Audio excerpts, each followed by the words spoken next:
মন্ত্ৰীয়ে মুখ্যমন্ত্ৰীয়ে MLA সাংসদে কাকো গুৰু গোসাঁই নামনা হ'ব, তেতিয়া বেয়া হৈ যাব। অফিচাৰসকলে কাকো গুৰু গোসাঁই নামনা হৈ যাব, তেতিয়া গণতন্ত্ৰৰ অৱক্ষয় হ'ব। সংবাদ মাধ্যম যদি উইক হয় গণতন্ত্ৰ বিপদজনক হ'ব। গতিকে আপোনালোকে কষ্ট বহুত কৰে, আপোনালোকে অসমৰ কাৰণে আৰু শক্তিশালী হৈ কাম কৰক, BTR কাৰণে শক্তিশালী হৈ কাম কৰক। ইয়াত ডিমা হাজৰ সাংবাদিকসকল আছে, ইয়াত কাৰ্বি আংলঙৰ সাংবাদিকসকল আছে। আপোনালোকে শক্তিশালীভাৱে কাম কৰক, আৰু আপোনালোক যিমান শক্তিশালী হ'ব, মই আকৌ কৈছো, গণতন্ত্ৰ সিমান শক্তিশালী হ'ব। পলিটিচিয়ানক ভয় খাব লাগে, ভয় খুৱামে বুলি তাৰ কাৰণে ইণ্টেনশ্যনেলি কাম কৰিব নালাগে।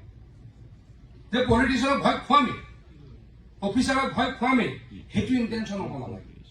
ইণ্টেনশ্যনটো হ'ব লাগে যে কাম নকৰিলে ভয় খুৱাম, কাম নকৰিলে কিন্তু নেৰো। ইণ্টেনশ্যনটো এনেকুৱা হ'ব লাগে যে পলিটিচিয়ানে যদি কাম নকৰে তেওঁক কিন্তু নেৰো, এই MLA যদি বেয়া কাম কৰে তেওঁক নেৰো, কিন্তু এই MLA বেয়া পাওঁ গতিকে নেৰো, সেইটো কিন্তু নিৰপেক্ষতা নহয়, সেইটো নিৰপেক্ষতা নহয়। গতিকে আপোনালোকে দেশৰ কাৰণে, দেশক শক্তিশালী কৰিবলৈ আপোনালোকে দায়িত্ব ল'ব লাগিব। সংবাদ মাধ্যমক পুনৰ শক্তিশালী কৰিবলৈ, হিত গৌৰৱ ঘূৰাই আনিবৰ কাৰণে কিছু ব্যৱস্থা হাতত ল'ব লাগিব।